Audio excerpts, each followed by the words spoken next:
Irwin custody lock-up में आरोपी की मौत। अभी मिली जानकारी के मुताबिक जिला सामान्य रुग्णालय के वार्ड क्रमांक 16 में एक आरोपी की मौत होने की बात सामने आई है।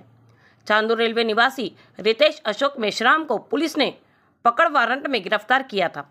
बता दें कि रितेश के ऊपर सरकारी काम में बाधा डालने का मामला चल रहा था।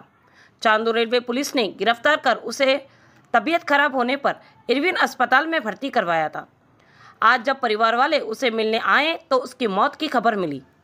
घर वालों ने पुलिस पर आरोप लगाया है कि पुलिस ने उस पर ध्यान नहीं दिया। वहीं परिवार वालों ने लाश को ले जाने से इनकार कर दिया।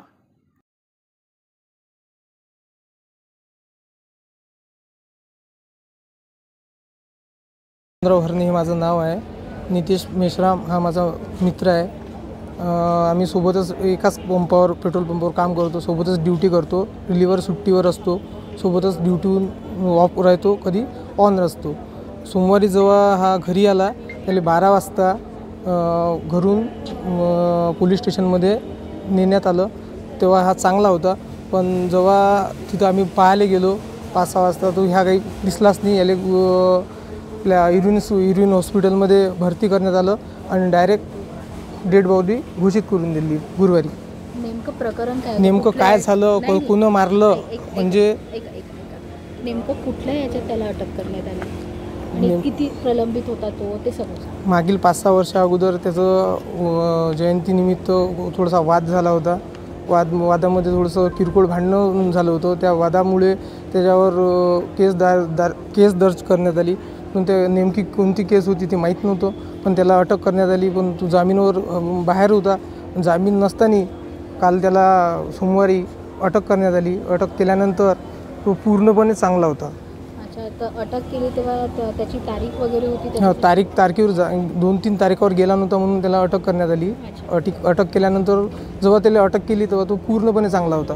कसल्याही प्रकारचा कसलाही कुठंच काही नव्हता। सोबतच राहत होतो आम्ही, कसलाच मार नव्हता त्याला। अच्छा, तर तुम्ही आता डेड बॉडी बघितली आहे। त्याच्यावर पुऱ्या जखमा आहे। तो खांद्याला मारहाण आहे, गळ्याला मारहाण आहे, पायात काचा आहे, पाय बांधल्यासारखा पाय आहे, खासा आहे पायाला, हाताला सुद्धा मारहाण आहे। आणि गुरुवारी डायरेक्ट 5:30 वाजता डेथ घोषित करण्यात आलं। आमची मागणी अशीच आहे, नेमकं घडलं काय आणि कोण त्याच्यावर असा जीव घेण्याचा हल्ला केला त्याची पूर्ण तरतूद पाहिजे। आमची मागणी अजून न्याय पाहिजे फक्त।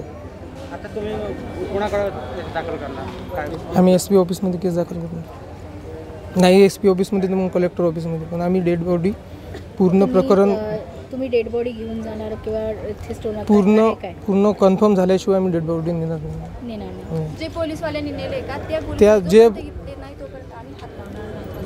कन्फर्म आम्हाला जोपर्यंत काऊन मारलं, एवढं काऊन मारलं, एवढासा काय गुन्हा केला का, देशद्रोहाचा गुन्हा होता, एवढं मारहाण कशी काय केली, कायसाठी एवढी मार, म्हणजे डायरेक्ट जीव घेऊ शकता का तुम्ही? एवढं कोण मारलं, काऊन मारलं, आम्हाला पूर्णपणे याचं नितंब पाहिजे।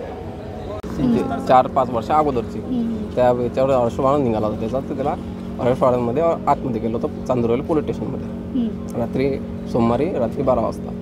त्याच्यानंतर 11 तारखेला 12 वाजता अरेस्ट केलं होतं। रात्रभर पोलीस स्टेशनमध्ये ठेवलं।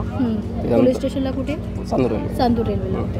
अच्छा, पुढे नंतर रात्रभर तिथे ठेवला। संध्याकाळी 5 ते 6च्या दरम्यान इथे आणलं होतं इरविनमध्ये। तब्येत बैठली आहे म्हणून त्याला इथं आणलं होतं।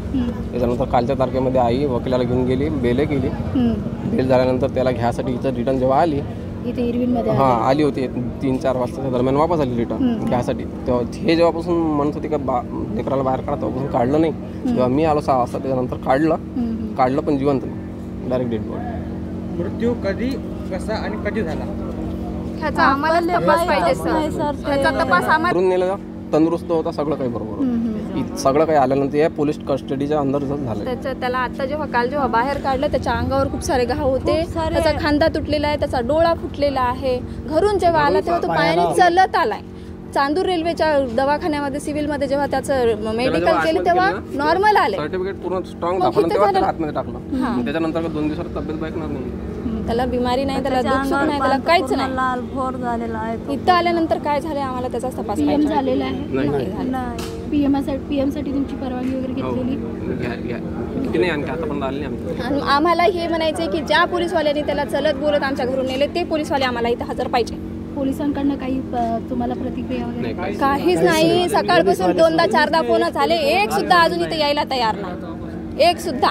त्याची तारीख होती 13 तारीख. त्यांनी 13 तारखेला जर हा हजर नसता राहिला त्यांनी 14 तारखेला न्यायचं असतं, पण त्यांनी 10 तारखेचं नेण्याचं कारण काय हे पण आम्हाला समजलं नाही अजून. 2 दिवस आधी चांदूर रेल्वे चांदूर रेल्वे किती वाजता नेलं?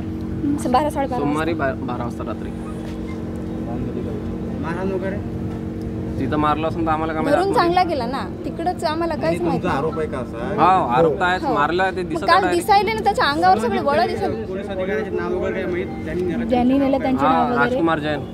आणखी बाकीचे नाव नाही माहित, पण 4-5 जण होते. 4-5 जण होते. त्यांच्या गाडीमध्ये नेलं का? हो 4 व्हीलर काय सांगितलं, काय नेताय, काय अरेस्ट वॉरंट आहे म्हणे याच्या नावाचा. नाही त्याने दाखवला होता त्यांना आम्हाला.